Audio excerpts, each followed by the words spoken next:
আসসালামু আলাইকুম। অবশেষে আমরা আমাদের নৌকায় আলকাতরা দেয়ার কাজটি শুরু করে দিলাম। গত কিছুদিনের বৃষ্টিতে আসলে আমরা কোনোভাবেই নৌকার কাঠগুলো শুকাতে পারছিলাম না। তো আলহামদুলিল্লাহ লাস্ট ২ দিনের রোদে আমাদের নৌকার কাঠটি মোটামুটি ভালোভাবেই শুকাইতে পারছি। আলহামদুলিল্লাহ। তো তাই আমাদের বাসা থেকে আমাদের প্রয়োজনীয় যে জিনিসপত্র সেগুলো নিয়ে আমরা নৌকার কাছে চলে আসলাম।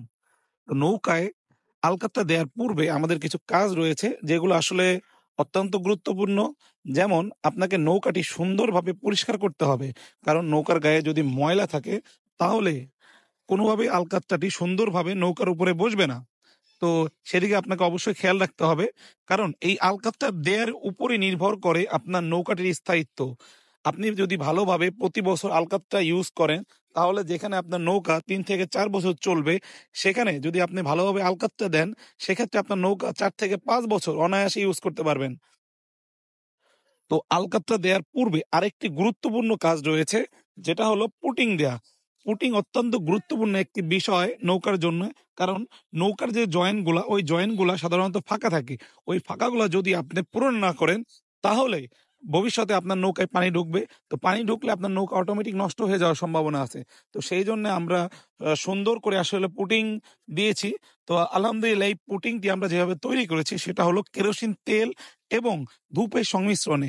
এই ২ টার মিশ্রণে খুব শক্তিশালী একটা আঠালো দ্রব্য তৈরি হয়, যেটা আসলে নৌকার ওই ফাঁকা জায়গাগুলো পূরণ করতে অত্যন্ত গুরুত্বপূর্ণ ভূমিকা পালন করে। তো পুটিং প্রয়োগের শেষে আপনাকে সুন্দরভাবে ১ থেকে ২ ঘন্টা পুটিংটা শুকাইতে হবে। শুকানোর পরে দেন আপনাকে আলকাতরা দিতে হবে।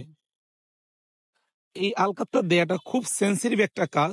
অনেকে দেখে আসলে মনে হতে পারে এটা খুবই একটা সহজ কাজ। কিন্তু জিনিসগুলো আসলে খুবই সেনসিটিভ। কারণ একটু অসতর্কতাবশত আপনার নাকের বা মুখের মধ্যে বা শরীরের কোথাও লাগলে যেকোনো বড় রকমের ক্ষতি হতে পারে। তো আমরা যখন আলকাতরা দিচ্ছিলাম, আমাদের বন্ধু আলামিন, রাইসুল সহ আম অনেকেই হেল্প করেছে। তো তাদের কারণে আসলে আজকে আমরা দ্রুত আলকাতরা দেয়াটা সম্পূর্ণ করতে পেরেছি। তো আলহামদুলিল্লাহ, দেখেন মাশাআল্লাহ কত সুন্দরভাবে আমরা আসলে এই আলকাতরাটা দিয়েছি। আসলে আমরা যেভাবে আসলে এত সুন্দরভাবে আলকাতরা দিয়েছি, যদি আমরা অন্য কাউকে দিয়ে করাতাম তাহলে তারা হয়তো এত সুন্দর করে আসলে আলকাতরা দিত না। তো আলহামদুলিল্লাহ আমরা আমাদের নৌকার যে পেছনের সাইডটা, এই সাইডটা আসলে আলকাতরা দিয়ে দিয়েছি। ইনশাআল্লাহ আগামীকালকে হয়তো আমাদের বাকি যে অংশ আছে, বাকি অংশটা ইনশাআল্লাহ পূরণ করব।